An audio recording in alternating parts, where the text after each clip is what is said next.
Assalamualaikum warahmatullahi wabarakatuh. Sahabat-sahabat Budi, kita bertemu kembali di ini podcast Budi.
Assalamualaikum warahmatullahi wabarakatuh. Waalaikumsalam warahmatullahi wabarakatuh. Sahabat-sahabat Budi, saat ini kita berjumpa kembali dengan pembahasan materi yang sedikit berbeda terkait dengan kebutuhan yang sangat mendasar sekali bagi masyarakat.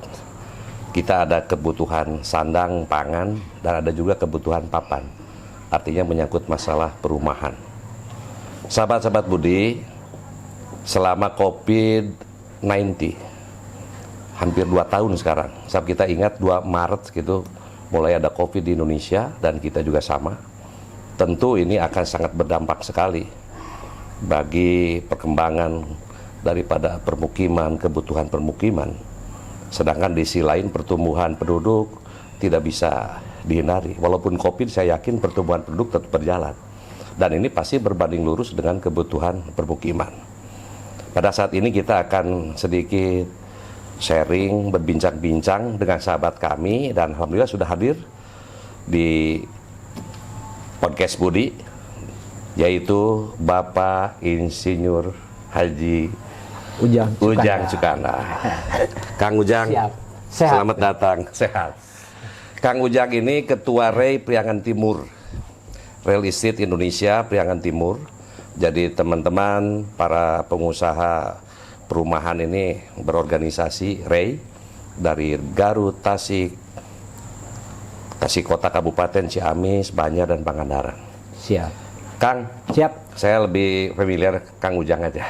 Kang Ujang aja. Ini Kang Budi aja. Udah biasa, Kang Budi aja. Siap. Kang Ujang. Siap.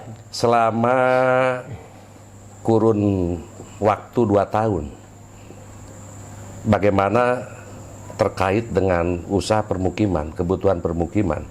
Apakah sangat terganggu sekali, ya kan? Jadi teman-teman REI merasakan apakah memang permukiman sangat terganggu? Dan ini juga karena saya katakan tadi ini sudah menjadi kebutuhan mendasar menyangkut masalah permukiman, tempat tinggal, baik di kota maupun di kabupaten. Betul. Gimana, Kang? Kalau di posisi 2 tahun ini, Kang, selama COVID kita memang luar biasa. luar biasa. Jadi yang awalnya 2019 baru mau naik nih kan. Ya.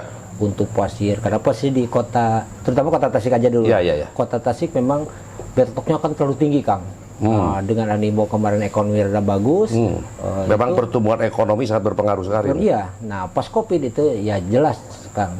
Jadi perumahan itu yang paling utama.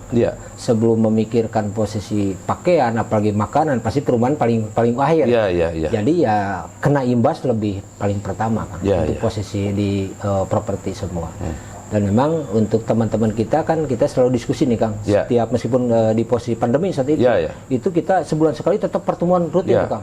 Itu semua keluhan luar biasa, terasa banget. Apalagi memang teman-teman di posisi kemarin itu kan ada yang memang pembiayaan bank, Kang. Sementara posisinya kan harus bayar bunga dan yang lain-lain. Tiba-tiba posisi untuk penjualan kan tidak ada. Bukan tidak butuh, tapi kemampuan untuk belinya tidak ada. Kemampuan daya beli masyarakatnya menurun. Yang tidak ada yang menurunnya. Kalaupun ada kemampuan daya beli masyarakat, lebih banyak mengkonsumsi atau dikeluarkan untuk kebutuhan kesehatan. Kebutuhan kesehatan. Lebih berdampak sekali memang. Lalu Kang, sebentar kalau Ray sendiri, kalau di Sepriangan Timur, itu berapa anggota itu? Anggota kalau yang tercatat sampai saat ini itu 74, Kang. 74, tapi yang salah satu mungkin ada yang punya 5 lokasi. Kalau lokasi memang yang sekarang existing itu di Priangan Timur itu 173, Kang. 173 itu ada yang memang FLPP, juga komersil. Tapi kalau di kota ya identik dengan komersil karena lahannya kan udah pada harga yang tinggi, karena yang FLPP saat ini harganya kan dibatasi, Kang. Betul. Lalu Kang, kalau program dulu kan kita pernah mendengar mungkin sebelum Covid, apakah masih berjalan pemerintah Kementerian PUPR ada program 1 juta rumah dengan program bersubsidi? Betul. Kalau SNK program itu memang jalan, Kang. Program subsidi masih ada? Masih ada PLPP. Dengan harga jual yang kemarin di 2020 itu 150.500. 150 juta 500. Itu untuk tipe 36 ya? Tipe 30. Kalau 36 udah tidak kuat, Kang, karena posisinya sekarang konstruksi kan udah mahal. Pembersihan naik, semen naik, segala macam seperti itu. Jadi saat ini kita pun sama di 2021 kemarin pengajuan untuk 2022 itu di harga 172. Naik sedikit. Tapi sampai saat ini belum ada ketok palu. Belum ada sampai saat ini. Sekarang di tahun 2002 belum ada realisasi. Jadi masih harga yang lama. Kalau saya lihat kan ada perbankan yang biasa ya. Yang biasanya fokus kalau BUMN, perbankan milik pemerintah, BTN lah. Ya, saya lihat juga ada bank-bank lain kan. Betul. Ya, Bank Mandiri juga atau bank syariah sekarang kan masih ada. BSI sekarang kan. BSI, Bank Syariah, Bank Jabar juga mungkin ada fasilitasi. Pada prinsipnya mereka siap membiayai.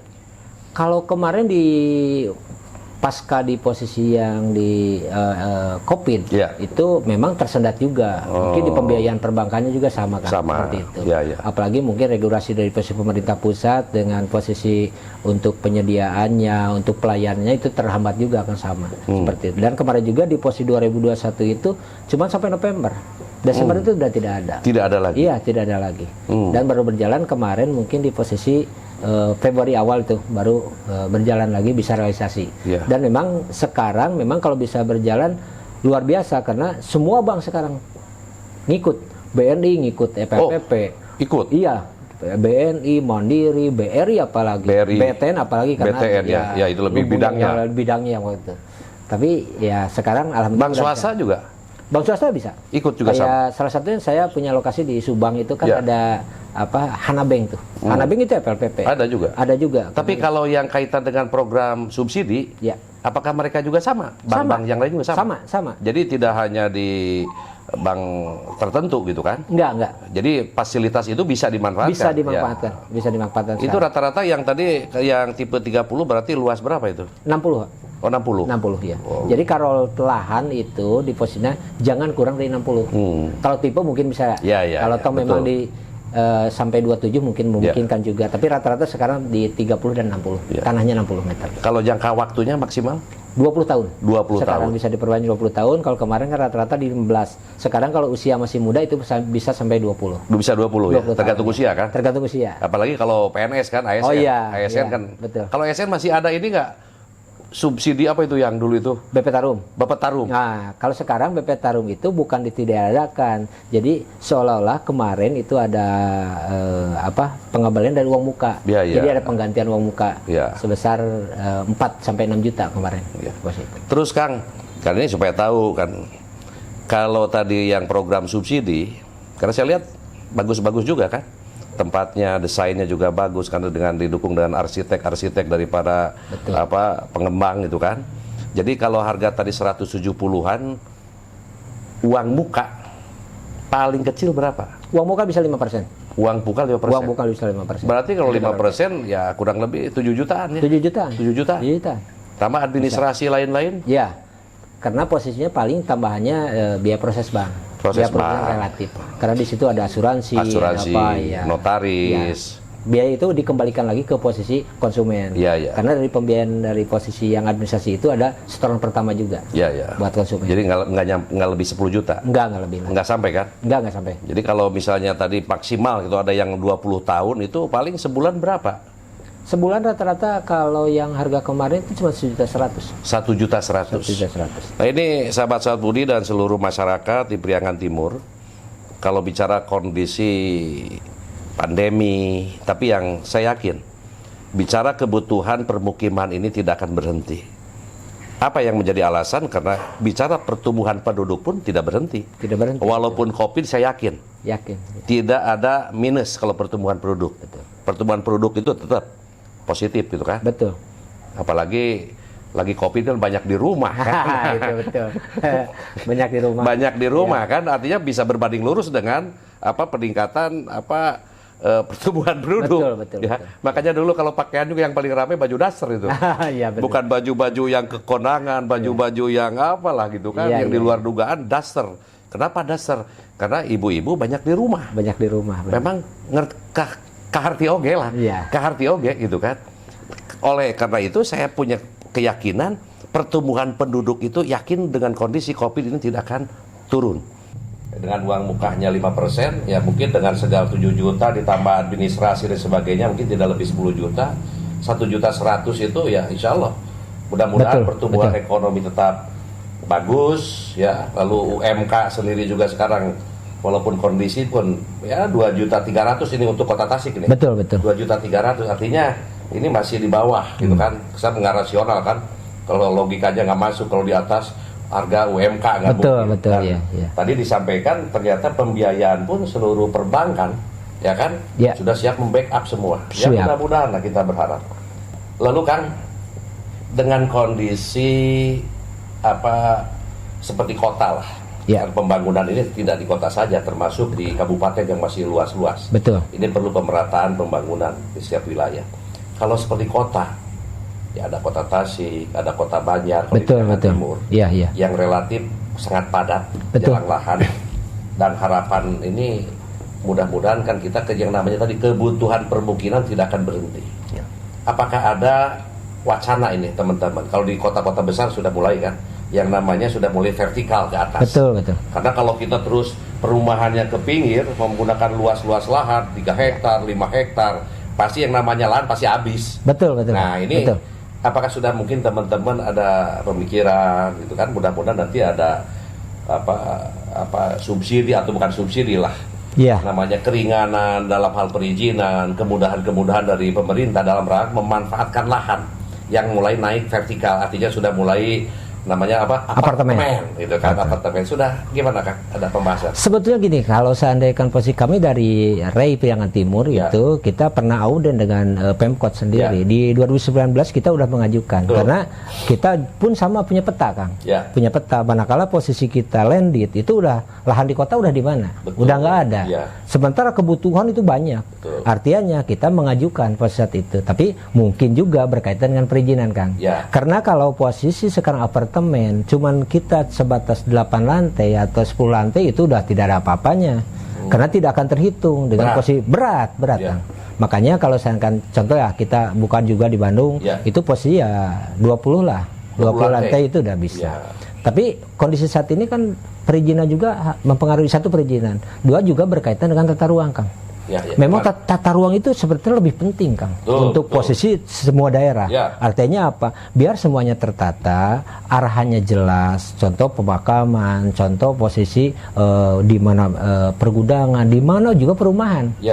Artinya ya kita sebagai posisi pengembang juga, apalagi saya orang Tasik, kan, bertanggung jawab atas dasar kota juga sendiri untuk mengembangkan di sini seperti itu. Maunya kan estetikanya jelas seperti apa. Dan memang jujur kalau misalkan Ray untuk posisi pembangunan apa-apa, insya Allah lah semuanya akan terukur, semuanya posisi akan ya baiklah seperti itu. Artinya tidak sporadis gitu, Kang. Artinya surat-surat kayak posisi IMB-nya, agen sekarang udah diganti sama PBG juga, itu pastilah kita tertib seperti itu. Lalu kaitan tata ruang, Kang.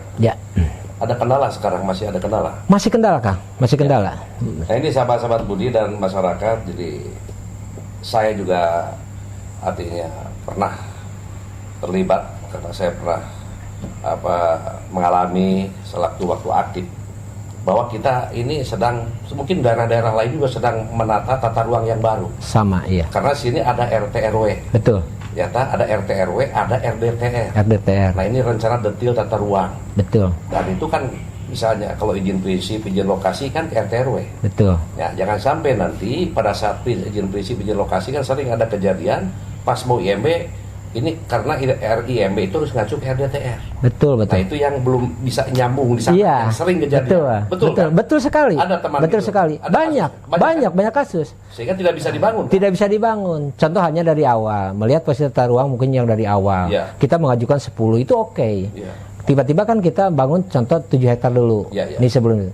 Waktu posisi pengajuan kedua itu posisinya malah tidak boleh.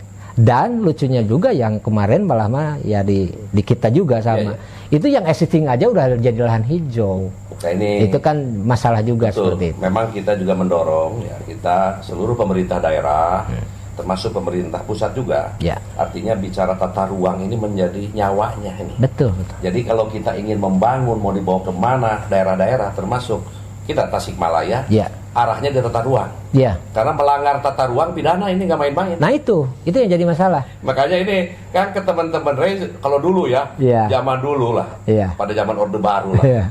Zaman Orde Baru itu kan dulu beli tanah izin belakangan. Betul. Biasanya nggak ada masalah. Ya kan? Sekarang itu tolong hati-hati ini. Jangan dulu bebaskan tanah sebelum kita yakinkan bahwa tanah itu, lokasi itu, tata ruangnya dan seluruhnya bisa digunakan untuk permukiman. Betul sekali. Jangan-jangan nanti tadi kejadian kan? Memang banyak ini keluhan di beberapa daerah juga sama. Ya, artinya izin prinsip, izin lokasi sudah keluar, tanah sudah dibebaskan, tiba-tiba mau IMB ada kendala. Ya, makanya kita juga berharap nanti komunikasi terus kolaborasi dengan teman-teman semua termasuk dengan pemerintah daerah. Betul. Karena regulasi itu ada di pemerintah daerah. Betul. Ya, tadi perizinan yang baru tadi kan IMB diganti dengan apa itu? PBG. Ya, mudah-mudahan dengan perubahan-perubahan ini dalam rangka percepatan iklim investasi termasuk permukiman kebutuhan. Betul. Saya yakin karena walaupun kota yang lahannya ini tetapi masih ada lahan-lahan mana yang memang tadi betul, mana untuk industri, mana untuk perdagangan, mana untuk pendidikan, mana untuk permukiman. Dan yang paling parah itu kalau bisanya untuk lahan hijau. Kalau dulu mah lahan abadi gitu kan. Nah, ini memang perlu keselarasan, komunikasi, sharing, pemerintah daerah, DPRD semua membaca ya kan, termasuk teman-teman Ray yang memang aktivitasnya adalah memberikan sumbangsi dukungan kesiapan penyediaan daripada permukiman untuk kepentingan masyarakat. Saya katakan tadi kan memang betul dalam kondisi COVID tadi pangan, sandang, papan paling terakhir. Ya, karena dihulukan dulu masalah perut. Udah masalah perut, masalah ini kan pakaian yang semacam begitulah kebutuhan. Tapi sekarang kondisi COVID malah perut ini pangan lebih dihulukan karena itu masalah kesehatan dan sebagainya. Tapi bagaimanapun kita berharap mudah-mudahan ya walaupun sekarang kita tahu ada gelombang ketiga Omikron ya, kita cari informasi, kita bukan ahli kesehatan lah. Mudah-mudahan ini ya sudah bukan pandemi lagi, mudah-mudahan lah. Mudah-mudahan. Jadi endemi ya seperti flu biasa, kita berharap lah. Ya. Tapi bagaimanapun vaksinasi terus berjalan ya supaya semua sehat. Artinya pertumbuhan ekonomi ini penting. Betul. Ya? Betul. Karena kuncinya pertumbuhan ekonomi, di mana pertumbuhan ekonomi itu akan berdampak daya beli masyarakat. Betul. Kalau daya beli masyarakat tinggi ya pasti. Ya. Dagang motor payu, dagang mobil payu, pasar laku, perumahan juga nggak ada masalah gitu kan. Masukan pajak juga besar. Betul, pajak juga masuk kan. Masuk. Karena bagaimanapun APBN ini 80%, 70% itu dari pajak gitu kan. Termasuk juga dari pemerintah daerah juga ada PAD kan. Betul. PAD juga dari pendapatan daerah untuk membangun. Iya. Kang Ujang. Siap. Sering ada kendala yang muncul dalam kewajiban daripada para pengembang. Betul. Itu ada pasos. Betul sekali. Fasilitas umum, fasilitas sosial yang ini merupakan kewajiban pengembang. Betul. Untuk diserahkan. Betul sekali. Saya waktu itu ya selama masih aktif itu paling 20% ini. Betul. Jujur aja. Betul. Baru 20% dari seluruh perumahan yang sudah diserahkan ke pemerintah. Betul. Artinya kalau diserahkan ke pemerintah nanti menjadi tanggung jawab pemerintah. Betul. Baik jalan di lingkungan, PJU. Jadi sering ini menjadi kendala. Betul sekali. Pemerintah mau masuk juga di sana kesulitan, ya kan? Karena jangan sampai juga merugikan semua pihak kan, termasuk yang penghuni. Nah ini kira-kira kendalanya apa sih? Nah ini. Gini mungkin kalau saya amati waktu itu juga kita itu minta auden dengan dinas terkait dari Priangan Timur, termasuk kita di provinsi juga jalan. Biasanya dinas permukiman ya. Iya, gitu. Karena gini Kang, manakala posisi kita mau menyerahkan, saya pun saat itu merasa tidak enak hati, seolah-olah developer tidak mau menyerahkan. Padahal mah buktinya itu berkasnya udah masuk, ternyata belum. Kenapa? Kendalanya di Perda juga Kang. Karena serah terima pas sudah ada Perda. Perdanya apa bunyinya? Perda banyak kan. Perda posisinya isinya contoh kalau serah terima pasos di sertifikat salah satunya itu harus ada ukur ulang. Itu tidak, kalau saya hemat dan kita udah diskusi dengan BPN tidak ada ukur ulang karena udah jadi sertifikat. Ada juga pengelolaan batas kan. Pengelolaan batas satu itu.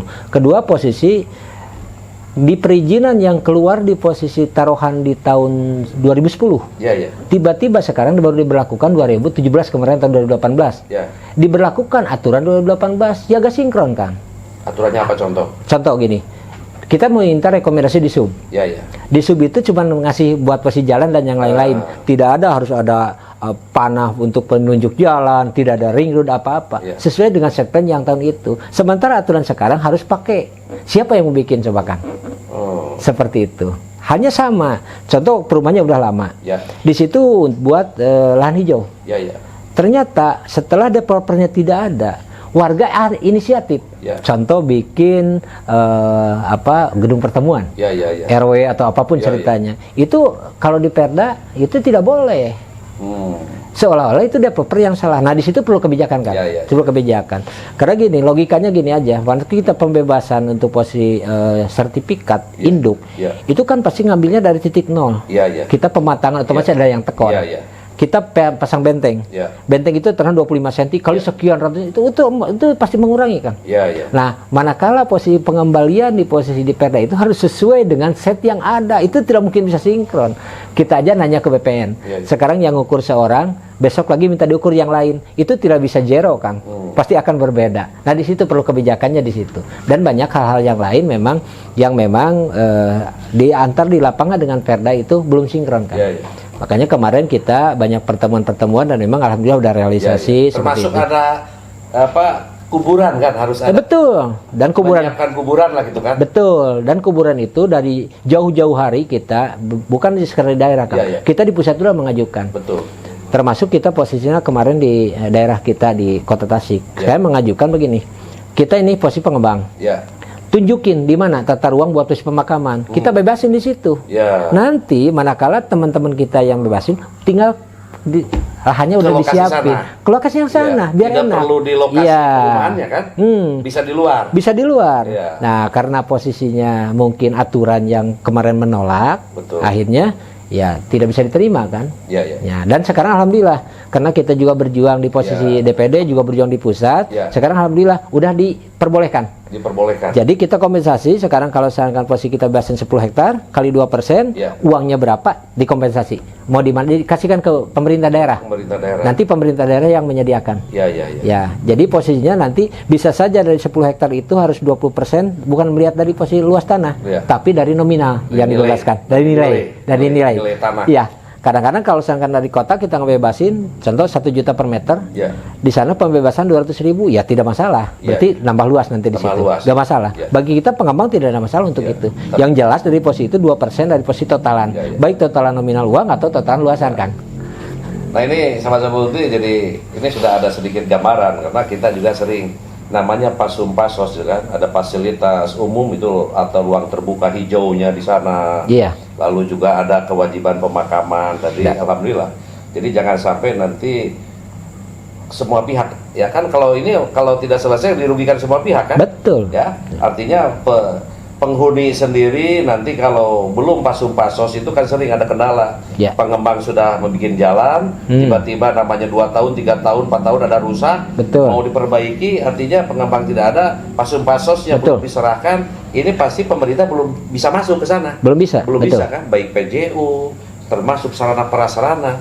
Makanya kita alhamdulillah mudah-mudahan ini komunikasi terus ya, komunikasi intens antara REI, organisasi dengan pemerintah daerah, dengan teman DPRD, termasuk juga dinas terkait gitu kan.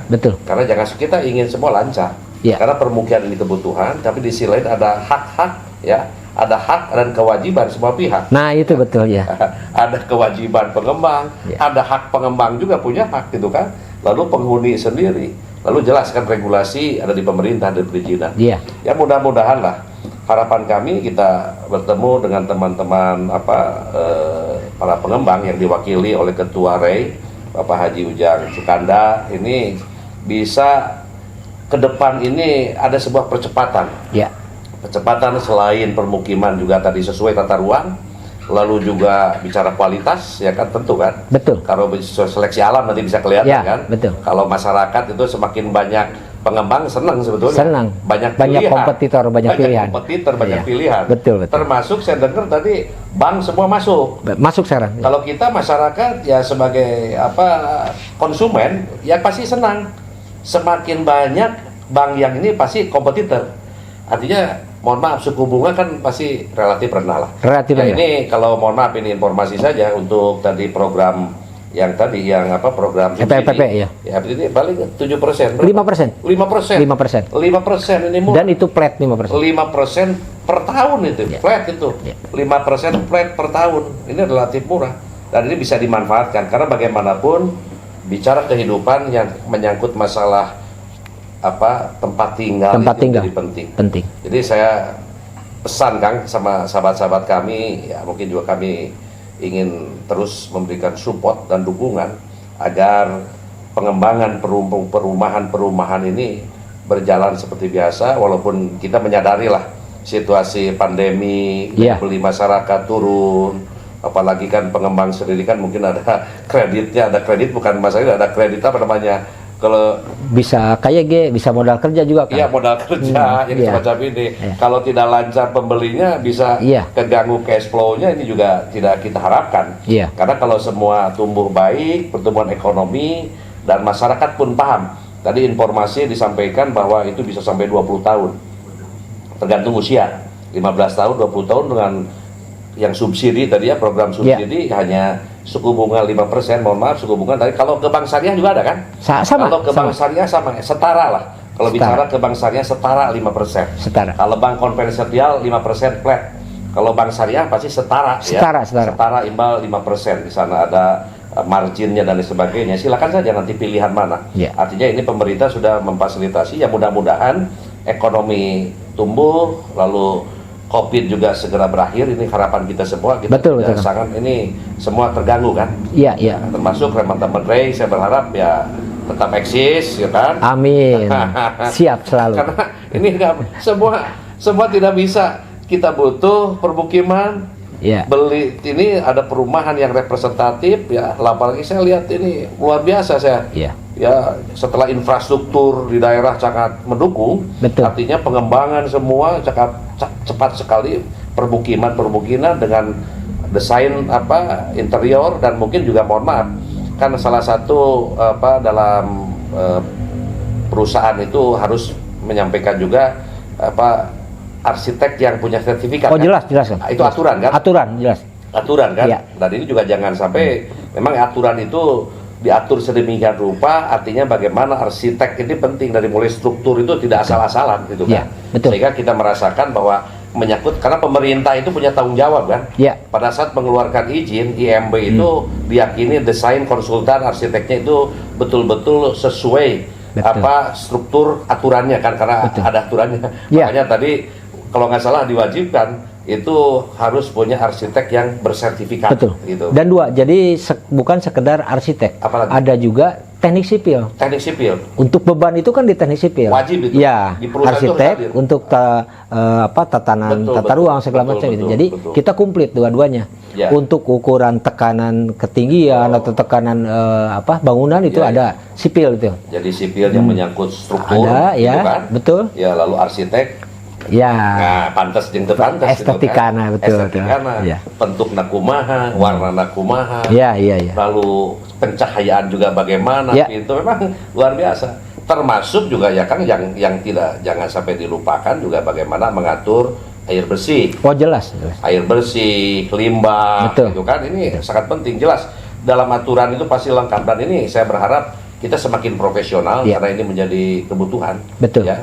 Di mana kita, apalagi kalau di kota kan padat sekali kan, dengan permukiman yang padat sekali, kita berharap bagaimana pengolahan limbah, air bersih dan sebagainya itu betul-betul ke depan ini semakin baik lagi. Nah, itu betul. Mungkin sahabat-sahabat Tudi ada pesan yang ingin disampaikan dari Kang Ujang selaku Ketua REI Priangan Timur kepada masyarakat atau informasi, sehingga harapan kami pertemuan hari ini bisa bermanfaat.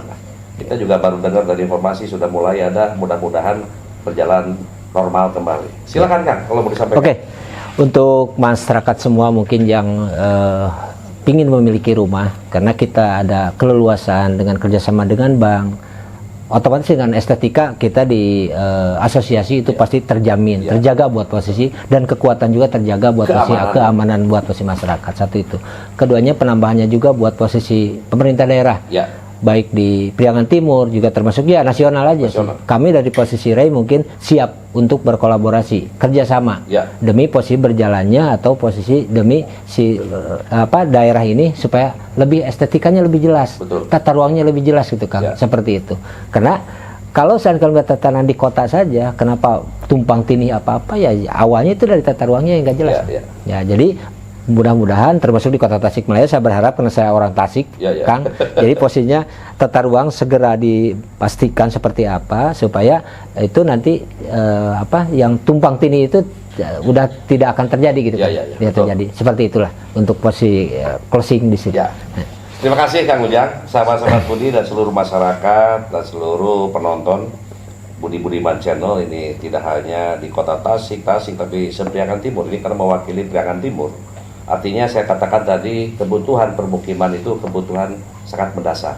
Dan alhamdulillah tadi disampaikan informasi-informasi, dan ini juga perlu kolaborasi semua pihak, termasuk pemerintah daerah setempat yang mengeluarkan regulasi kaitan tata ruang.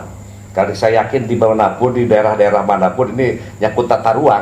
Karena nyawanya itu adalah tata ruang. Apalagi mohon maaf, khusus Priangan Timur akan menyongsong masuknya tol. Jelas. Itu tol itu pasti akan merubah tata ruang di sana kan. Mana yang untuk perdagangan, industri, permukiman dan sebagainya. Malumlah kasabet ku jalan tol itu kan.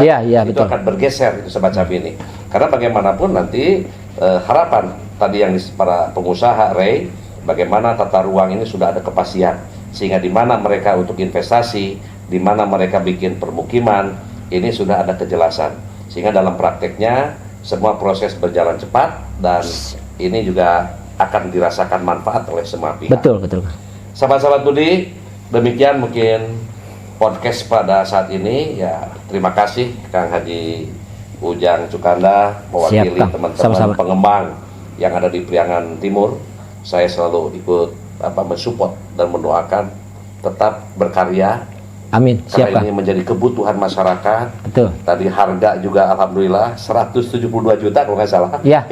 Pengajuan. Tapi belum ketok palu, belum ACC nih. Ya, masih nunggu. Tapi sambil nunggu gitu kan, kita doakan saja. Pemerintah juga ekonominya tumbuh gitu kan, kebijakan pusat, seluruh perbankan semua siap membiayai. Ya. Lalu juga DP tadi cuma 5%. Ya. Jangka waktu yang sangat pendek. Lalu bunga untuk bank konvensional itu 5%. Bank syariah juga silakan setara 5%. 5 tahun ya kurang lebih 1.100.000 kan dihitung-hitungan. Betul. Semoga pertemuan saat ini bermanfaat untuk semuanya.